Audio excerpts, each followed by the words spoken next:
अभी तो असली उड़ान बाकी है, परिंदे का इम्तिहान बाकी है, अभी अभी तो लांगा है समंदर, अभी तो पुरा आसमान बाकी आहे, अभी तो पुरा आसमान बाकी है. तुम्हाला काय वाटलं? झालं प्रशिक्षण आणि लागलो नोकरीला, असं इतक्या सहजासहजी होत नसतं. तुमच्या मनामध्ये काही प्रश्न आहेत. शिंदे साहेबांचं मत काय आहे? फडणवीस साहेबांनी काय म्हटलेलं आहे? GR किती तारखेपर्यंत निघू शकतो? पुन्हा प्रशिक्षणच मिळेल की रोजगार मिळेल? ह्या संदर्भामधले अनेक प्रश्न तुम्हा सर्व प्रशिक्षणार्थी बांधवांच्या मनामध्ये साहजिकच आहेत. याचबद्दल हा अत्यंत महत्त्वाचा व्हिडिओ. विद्यार्थ्यांनो बघा की 9 जुलै 2024 रोजी सन्माननीय तत्कालीन मुख्यमंत्री एकनाथरावजी शिंदे यांनी जो GR काढला, त्या GRमुळं महाराष्ट्रामधल्या 1,34,000 साधारणतः 1 लाखापेक्षा जास्त प्रशिक्षणार्थी बांधवांच्या घरामध्ये आनंद उत्सव साजरा करण्यात आला की आपला मुलगा नोकरीवरती लागला.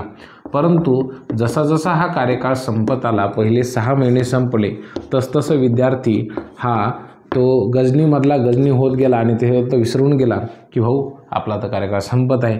तो गममध्ये चालत गेला आणि म्हणून तो गाणं म्हणायला लागला, जिंदगी क्या से क्या हो गई देखते देखते, है की नाही. अशाच पद्धतीनं आता हा गममध्ये असलेला प्रशिक्षणार्थीला थोडासा आधार आला आणि पुढचा 5 महिन्याचा कार्यकाळ माननीय शिंदेसाहेब, माननीय फडणवीस साहेब यांनी वाढवून दिला. आता 5 महिन्याचा कार्यकाळ वाढवला, परंतु हा रोजगार देण्यासाठी नाही वाढवला, तर त्यांनी पुन्हा प्रशिक्षणाचा कालावधी वाढवला. आता पाहता पाहता आपल्या आयुष्यामधले हे 5 महिनेसुद्धा निघून गेलेले आहेत. आता मात्र फडणवीस साहेब असं म्हणत आहेत की आम्ही जी योजना आणली होती ती फक्त प्रशिक्षणासाठी आणलेली होती, ही काही परमनंट नोकरीसाठी योजना नव्हती. एकनाथरावजी शिंदे साहेब म्हणत होते की आम्ही जी योजना आणलेली आहे तर ती बंद पडणार नाही, आम्ही कुठलीही योजना आणलेली बंद पडू देणार नाही. मग त्या लाडक्या बहिणींची असो, लाडक्या भावांची असो की कुठलीही असो. प्रश्न असा पडतो की 9 जुलै 2024च्या GRमध्ये नमूद केलेल्या तरतुदीनुसार, म्हणजे त्याच्यामधला मुद्दा क्रमांक 4.2 आणि मुद्दा क्रमांक 4.5 यांची अंमलबजावणी करण्यामध्ये कुठेतरी सरकार असक्षम ठरत आहे का आणि कौशल्य विभाग पूर्णतः अपयशी झालेला आहे का, असा प्रश्न प्रशिक्षणार्थी बांधवांच्या मनामध्ये पडणं साहजिकच होतं. आणि म्हणून विद्यार्थी बांधवांनी खूप मोठ्या प्रमाणावरती त्या ठिकाणी लढा उभारला आणि विद्यार्थ्यांनी ठरवलं की आपण आझाद मैदान असेल, सांगलीमध्ये असेल, नागपूर असेल, जिथं जिथं आंदोलनाचं स्थळ मिळालं त्या प्रत्येक ठिकाणी विद्यार्थी पूर्ण ताकदीनिशी उतरलेत आणि आंदोलन करण्याचा प्रयत्न केला. ह्या सगळ्यांचा परिपाठ असा झालेला आहे की शासनाने आपल्या आंदोलनाची दखल घेतली.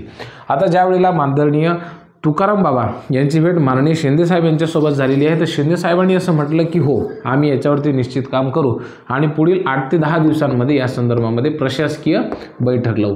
आता ज्या वेळेला माननीय बालाजी पाटील चाकूरकर साहेब यांनी फडणवीस साहेबांची भेट घेतलेली आहे, तर फडणवीस साहेबांचं म्हणणं आहे की ही प्रशिक्षणापुरती योजना होती.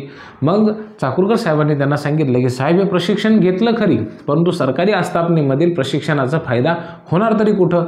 आता बघा या ठिकाणी माननीय फडणवीस साहेब यांच्याकडनं एक अपेक्षा आहे की त्यांनी मुद्दा क्रमांक 4.5 याचं खऱ्या अर्थानं ह्या मुद्द्याकडे लक्ष देऊन सरकारी आस्थापनांना हे अधिकार द्यायला हवेत की ते प्रशिक्षणार्थी बांधवांना कंटिन्यू करू शकतात. आता यामध्ये अडचण अशी आहे की अनेक उमेदवार हे त्यांच्या दिलेल्या एज्युकेशन क्वालिफिकेशननुसार त्या आस्थापनेमध्ये कार्य करू शकतील की नाही, हा मोठा प्रश्न आहे. आता सरळ सेवेच्या माध्यमातून निवड होते विद्यार्थ्यांची किंवा स्टाफ सिलेक्शनच्या माध्यमातून किंवा मग स्पर्धा परीक्षांच्या माध्यमातून किंवा मग जिल्हा निवड मंडळाच्या माध्यमातून ही कुठल्याही पद्धतीच्या कर्मचाऱ्यांची नियुक्ती होत असते. मग प्रशिक्षणार्थी बांधवांचं म्हणणं आहे की तुम्ही आम्हाला कर्मचारी दर्जा देऊ नका सध्या तरी, परंतु तुम्ही आम्हाला कंत्राटी पद्धतीवरती घ्या. ठीक आहे, कर्मचारी दर्जा देऊ नका. मग कशावरती घ्यायचं आपल्याला?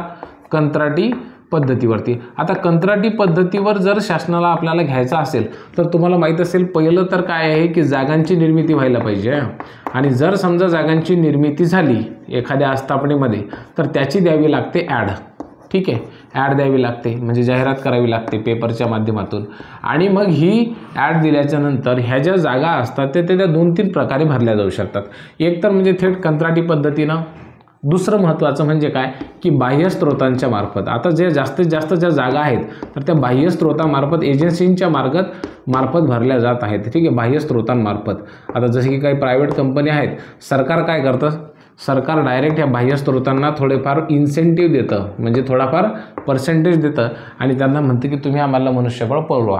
आता थेट सरकार कंत्राटी पद्धतीवरती लोकांना काय घेत नाही, तर ज्या वेळेला थेट लोकांना सरकारी कंत्राटी पद्धतीवरती सरकार घेतं तर त्यावेळेला हे कंत्राटी पद्धतीवर असणारे कामगार हे कोर्टामध्ये जातात आणि नंतर म्हणतात सरकारला की तुम्ही आम्हाला कर्मचाऱ्याचा दर्जा द्या. ठीक आहे. आणि कर्मचाऱ्याचा जर दर्जा लागू केला तर सरकारवरती खूप मोठ्या प्रमाणावरती आर्थिक बोजा निर्माण होतो आणि म्हणून ते टाळतात. आता आपलं काय म्हणणं आहे की तुम्ही आम्हाला कंत्राटी पद्धतीवरती घ्या. आता कंत्राटी पद्धतीवर जर आपल्याला शासनाने घेतलं तर ते डायरेक्ट सरकारने घ्यावं अशी आपली इच्छा आहे.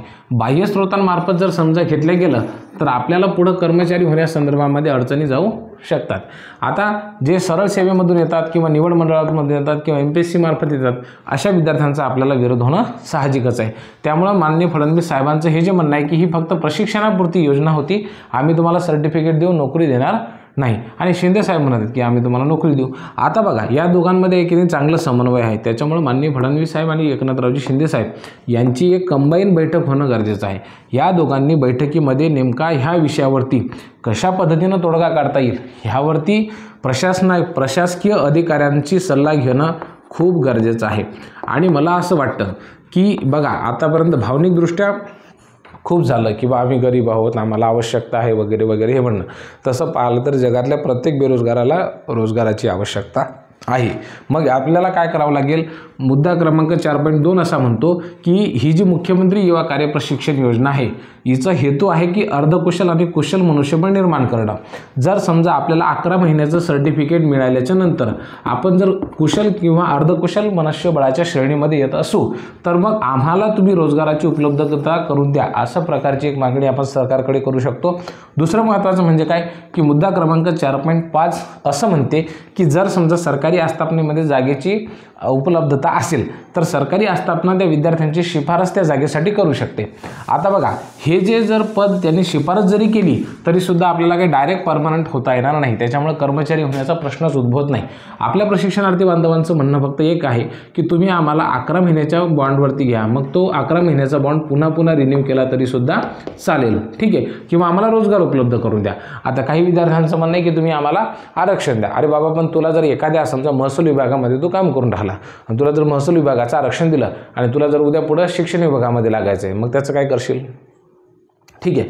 तर या तांत्रिक अडचणी येतात त्याच्यामुळं काहीसुद्धा मागायला काही तारतम्य नसतं, ते आपण काही मागतो, बरोबर आहे की नाही. तर त्या मागायला थोडेफार प्रशासकीय चौकट असली पाहिजे, काहीतरी मर्यादा असल्या पाहिजे. म्हणून मी तुम्हाला एक म्हणतो की मुद्दा क्रमांक 4.5ची अंमलबजावणी करण्याच्या दृष्टिकोनातून त्याला मुद्दा क्रमांक 4.2ची जर आपण जोड दिली आणि माननीय फडणवीस साहेब आणि एकनाथरावजी शिंदे साहेब यांच्या संयुक्त बैठकीमधून बघा मी काय म्हणत आहे, ह्या दोघांच्या संयुक्त बैठकीमधून आपलं कोणीच नाही त्याच्यामध्ये. जर समजा फडणवीस साहेब आणि शिंदे साहेब जर दोघं जण सकारात्मक असले आणि या दोघांनी जर निर्णय घेतला प्रशिक्षणार्थी बांधवांना रोजगार उपलब्ध करून देण्याच्या संदर्भामध्ये तर आपल्याला एकतर बाह्य स्रोतामार्फत नियुक्ती मिळू शकते किंवा मग कंत्राटी पद्धतीवरती नियुक्ती मिळू शकते. मग आता सरकारला काय करावं लागेल, त्यांना फक्त एक असा GR निर्गमित करावा लागेल की मुख्यमंत्री युवा कार्य प्रशिक्षण योजनेअंतर्गत जे विद्यार्थ्यांनी ज्या ज्या आस्थापनेमध्ये काम केलेलं आहे त्या सर्टिफिकेटचा उपयोग करून त्यांना जर त्या आस्थापनेमध्ये रिक्त जागा असतील